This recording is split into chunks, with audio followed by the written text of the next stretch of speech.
بسم الله الرحمن الرحيم وبه نستعين وصلى الله وسلم على نبينا محمد وعلى آله وصحبه أجمعين أما بعد أعوذ بالله من الشيطان الرجيم بسم الله الرحمن الرحيم وعباد الرحمن الذين يمشون على الأرض هونا وإذا خاطبهم الجاهلون قالوا سلاما۔ حمد و صلات کے بعد عزیزان گرامی اور پردہ نشین مائیں اور بہنیں، ہر قسم کی تعریف اللہ تعالیٰ کے لیے لائق و سزاوار ہے۔ بعدہ نبی علیہ الصلوۃ والسلام پر بے حساب درود و سلام نازل ہوں۔ سورہ فرقان کی کچھ آیتیں، آخری حصہ اور سورہ شعراء کا کچھ حصہ آج ہم نے سنا۔ اللہ تعالیٰ ہمارے اس حاضرے کو قبول فرمائے، ہمارے اس قیام کو قبول فرمائے، ہماری لغزشوں کو اللہ تعالیٰ معاف فرمائے اور مزید نیکیوں کی اللہ تعالیٰ ہمیں توفیق عطا فرمائے، آمین۔ سورہ نور کل کچھ باتیں ہو رہی تھیں کہ معاشرے کے اندر کس وجہ سے ایک دوسرے کے اوپر الزام لگتے ہیں اور کیسے کیسے راستے ہو سکتے ہیں۔ اللہ تعالیٰ نے سبھی دروازے بند کیے۔ اخیر میں باتیں رہ گئی تھیں جس کے اندر مومن مردوں اور مومن عورتوں دونوں سے کہا گیا، آپ جب چلیں، گھر سے باہر نکلیں یا گھر پہ رہتے ہوئے ایک دوسرے کی طرف جب بات آتی ہے، پڑوس میں رہتے ہوئے آپ اپنی نگاہوں کو نیچی رکھیں، نظر کی حفاظت کریں، چونکہ یہ پہلا مرحلہ ہوتا ہے جب آپ کسی کے تعلق سے غلط سوچتے ہیں یا غلط دیکھتے ہیں اور اس کے تعلق سے آپ رد عمل کا مظاہرہ کرتے ہیں۔ ساتھ ہی سورہ نور ہی کی آیت نمبر 31 کے اندر اللہ تعالیٰ نے خاص طور پر مومن عورتوں سے کہا کہ وہ اپنی نگاہوں کو نیچے رکھنے کے ساتھ ساتھ زینت کا اظہار کہاں کہاں کر سکتی ہیں ایک خاتون، اللہ تعالیٰ نے یہاں ذکر کیا۔ زینت جو بناؤ سنگار، خواہ وہ کپڑے کی شکل میں ہو، زیورات کی شکل میں ہو، یا آج کے زمانے میں میک اپ وغیرہ ہے، کہ کہاں یہ خاتون اپنے زینت کا اظہار کر سکتی ہے، اللہ تعالیٰ نے یہاں ذکر کیا۔ ہمارے یہاں اکثر ایسا دیکھا جاتا ہے جب ہماری بچی، ہماری بہن یا ہماری گھر کی کوئی خاتون گھر سے باہر نکلتی ہے تب وہ بناؤ سنگار کا مظاہرہ کرتی ہے۔ آپ سے سوال ہے کہ آپ یہ بناؤ سنگار یا یہ زینت کس کے لیے کرتی ہیں؟ آپ کا ظاہر بتلا رہا ہے کہ آپ جو گھر سے باہر نکل رہی ہیں ان لوگوں کے لیے آپ کرتی ہیں۔ نبی علیہ الصلوۃ والسلام نے فرمایا کہ جب کوئی خاتون خوشبو لگا کر کے یا زینت کا اظہار کرتے ہوئے گھر سے باہر نکلے، استشرفہ الشیطان، شیطان اس کے پیچھے رہتا ہے اور اچک اچک کر کے دیکھتا ہے، لوگوں کے نگاہ میں اسے خوبصورت بناتا ہے اور لوگوں کی نظروں کو اس کی طرف مائل کرتا ہے۔ تو یہ دعوت آپ نے دیا ہے۔ لباس کے اندر ملبوس ہو کر کے باپردہ اگر گھر سے ضرورت پڑتی نکلنے کی، کسی محرم کے ساتھ نکلتے یا پھر پورے پردے کے ساتھ گھر سے ضروریات کے لیے آپ باہر نکلتے، تو آپ اللہ تعالیٰ کے حکم سے، اللہ تعالیٰ کی مرضی سے، شیطانی وساوس سے بھی محفوظ رہتے اور اس طرح کے بری نظروں سے بھی آپ محفوظ رہتے۔ اس کے لیے اللہ تعالیٰ نے جہاں آپ کو کہا، مردوں کو بھی کہا کہ اگر کہیں خاتون گزر رہی ہیں تو آپ اپنی نگاہ نیچے رکھیں، ان نظروں کو آوارہ نہ چھوڑیں بلکہ آپ بھی اپنی نگاہ نیچے رکھیں۔ راستے میں ہیں تو آپ ان کو جانے کے لیے راستہ دیں، ان کو پریشان نہ کریں، یہ آپ کے لیے نصیحت ہے۔ اور خاتون سے بھی کہا گیا کہ ایک کنارے چلے، بیچ بیچ میں نہ چلے، معلوم ہے، ایک کنارے چلے اور اپنا دامن بچاتے ہوئے ہر قسم کے شک، ہر قسم کے شبہے سے وہ بچاتے ہوئے اپنے آپ کو چلے اور جتنا جلدی ممکن ہو کام سے فراغت کے بعد فوراً گھر واپس آئے، کیونکہ گھر اس کے لیے حفاظت کی جگہ ہے۔ اللہ تعالیٰ فرماتا وَقَرْنَ فِي بُيُوتِكُنَّ، گھروں کے اندر ٹھہری رہیں، بلا ضرورت آپ گھر سے باہر نہ نکلیں۔ ہمارے یہاں ایک خاص طور سے عید کے موسم میں بڑی افسوس ہوتی ہے کہ عید کی شاپنگ کے لیے کم اور گھومنے کے لیے زیادہ جاتی ہیں، وہ جگہ آپ کے لیے محفوظ نہیں ہے۔ اگر کوئی ایسی مارکیٹ ہے جہاں صرف لیڈیز ہیں تو آپ جا سکتی ہیں، چونکہ وہ آپ کی دنیا ہے، لیکن ہر جگہ ایسی نہیں ہوتی ہے۔ اس کے لیے اپنی عزت خود آپ حفاظت کریں، اپنی گھر کی عزت باہر نہ نکالیں، گھروں کے اندر محفوظ رہیں۔ کچھ جگہیں اللہ تعالیٰ نے یہاں ذکر کیا، میں نہیں کہوں گا، اب آپ لوگ خود پڑھیں گی 31 نمبر آیت سورہ نور کی۔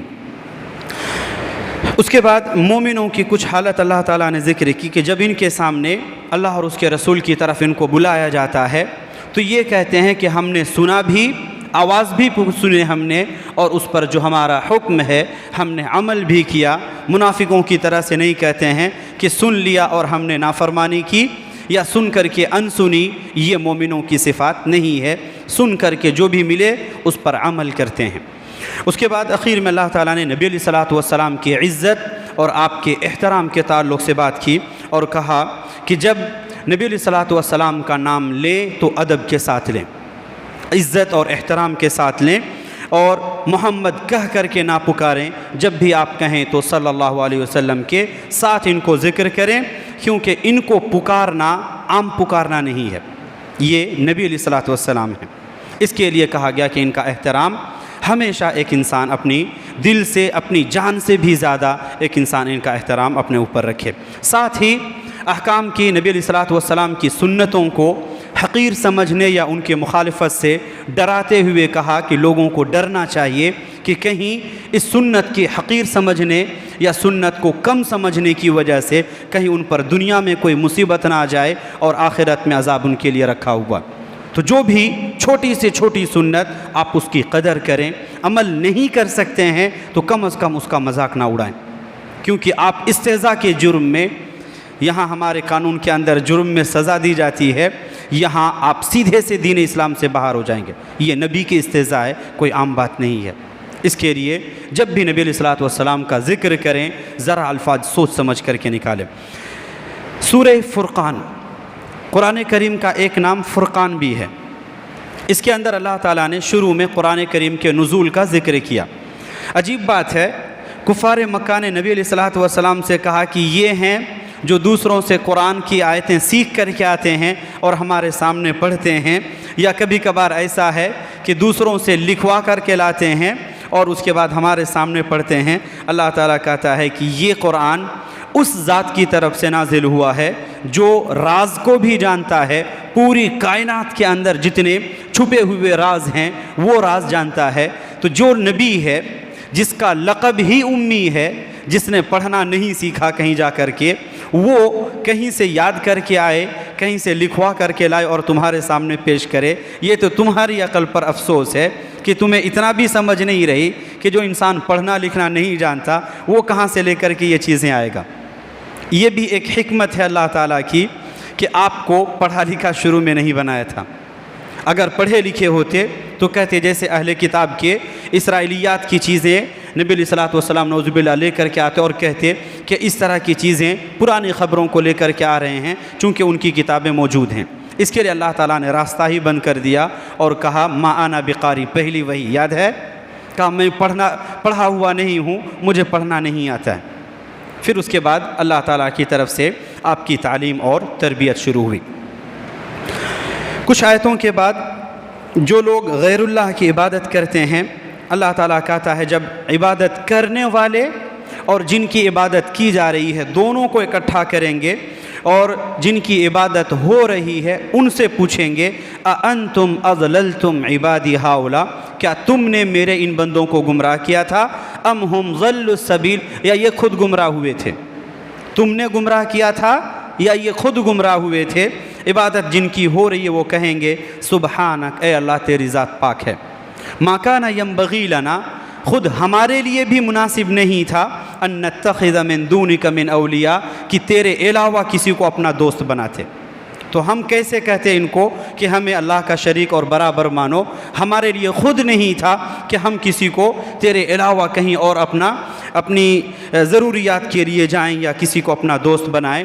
مسئلہ یہ ہے وَلَٰكِن مَتَّعْتَهُمْ وَآبَاءَهُمْ، تم نے ان کو اور ان کے آبا و اجداد جو ان کی نسلیں پرانی نسلیں ہیں ان کو تم نے تھوڑی چھوٹ دی تھی، دنیا دی، حتیٰ نسوا الذکر، یہاں تک کہ ان لوگوں نے تجھے بھی بھول دیا۔ وَكَانُوا قَوْمًا بُرًا، یہ بڑی بدبخت قوم ہے۔ کون؟ جو شرک کرتے ہیں اللہ کے ساتھ۔ اس کے لیے اللہ تعالیٰ نے کہا کہ یہ کبھی کبھار دنیا ملنا یہ بھی ایک قسم کی آزمائش ہوا کرتی ہے۔ آپ دنیا کے اندر معاشرے کا اصول ہے ایک انسان اکیلا نہیں رہتا ہے، صحیح ہے، کہیں نہ کہیں کوئی نہ کوئی اس کے دوست ہوتے ہیں، خاتون ہے کوئی اس کی سہیلی ہوتی ہے، کسی لوگوں کے ساتھ اٹھنا بیٹھنا ہوتا ہے۔ اللہ تعالیٰ کہتا ہے قیامت کے دن ایک ظالم جو اللہ کی نافرمانی کیا ہے دنیا میں، وہ اپنے ہاتھوں کو اپنے دانت سے کاٹے گا۔ یہاں کاٹنے سے مراد کھانے کے لیے چبانا نہیں ہے، بلکہ جیسے کوئی چیز چھوٹ جاتی ہے اس موقع پر آدمی اپنے دانت سے اپنی انگلیاں دباتا ہے، تو یہ چبانا نہیں دبانا ہے، یہ یاد رکھیں گے۔ بہت سارے لوگ اس کا ترجمہ کرتے ہیں کہ اپنے دانتوں کو اپنے انگلیوں کو کاٹیں گے، تو یہ کاٹنا کھانے کے لیے نہیں بلکہ افسوس کے مارے ہوگا کہ ہم سے اتنی بڑی غلطی کیسے ہو گئی، اور اس وقت اپنا اقرار بھی کریں گے کہ یا لیتنی اتخذت مع الرسول سبیلا، کہ کاش میں رسول کو اپنا دوست بناتا، آپ کے راستے پر چل رہا ہوتا، تو آج یہ افسوس اور حسرت میرے پاس نہیں ہوتی۔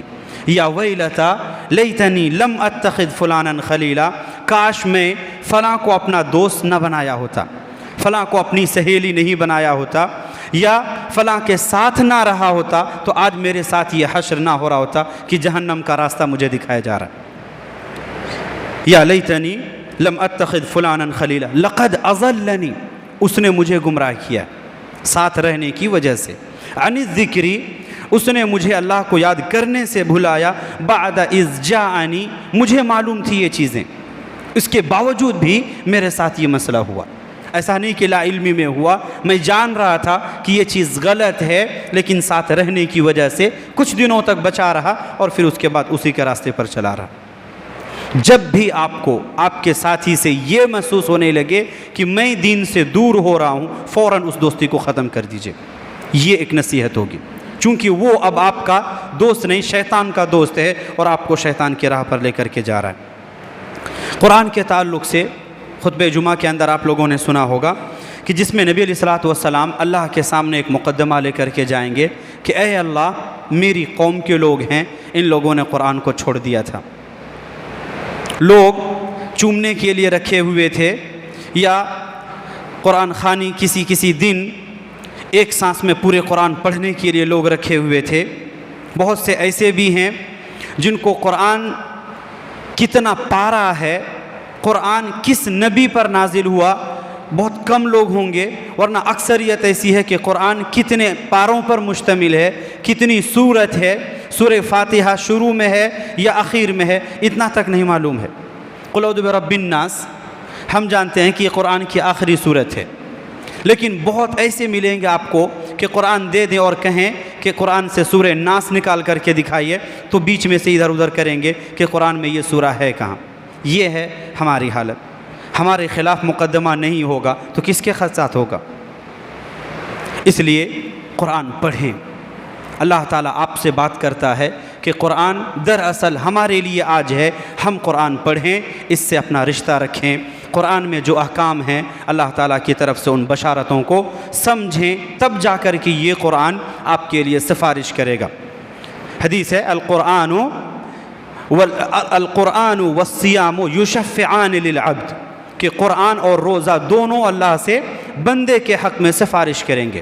قرآن کہے گا منعتہ النوم اللیل، کہ اے اللہ میں نے اسے رات میں سونے سے روک کر کے رکھا تھا، یہ بندہ قرآن پڑھ رہا تھا، یہ انسان قرآن پڑھ رہا تھا۔ ہماری بدقسمتی دیکھیے، امام صاحب ہیں ہمارے پاس میں، حافظ صاحب قرآن سنا رہے ہیں لیکن ہمیں سننے کی توفیق نہیں ملتی۔ کتنے لوگ ہیں آپ کے سامنے؟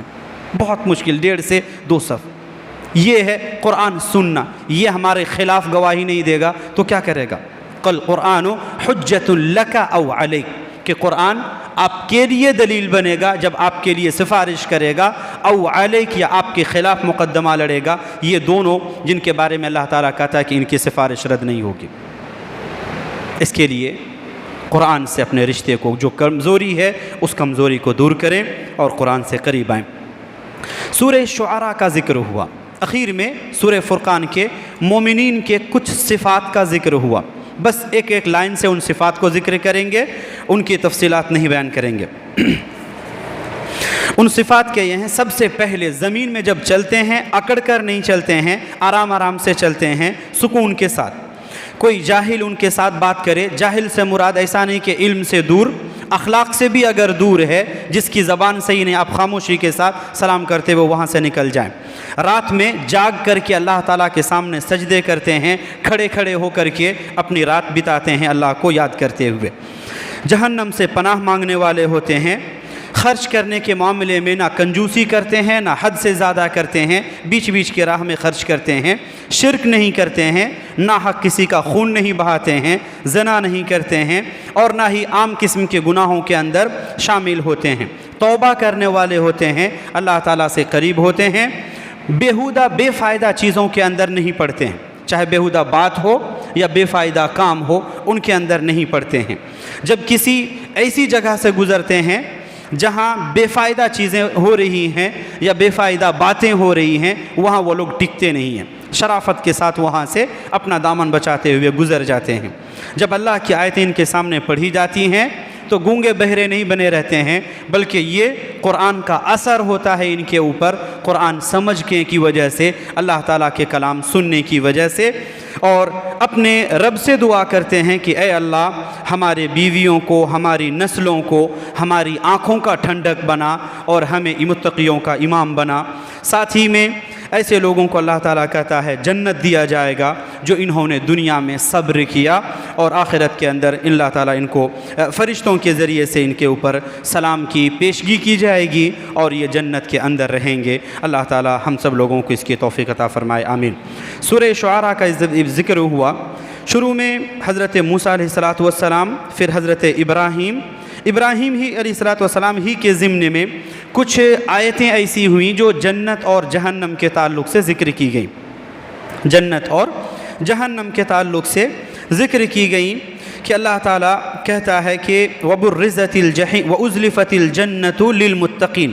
اس سے پہلے کی آیت بار میں پہلے بھی کہہ چکا ہوں کہ جنت اسی وقت ایک انسان جا سکتا ہے جب اس کا دل صاف ہوگا، چاہے کینہ کپٹ سے ہو، حسد سے ہو، بغض سے ہو، نفرت سے ہو، یا اللہ تعالیٰ کی نافرمانی سے۔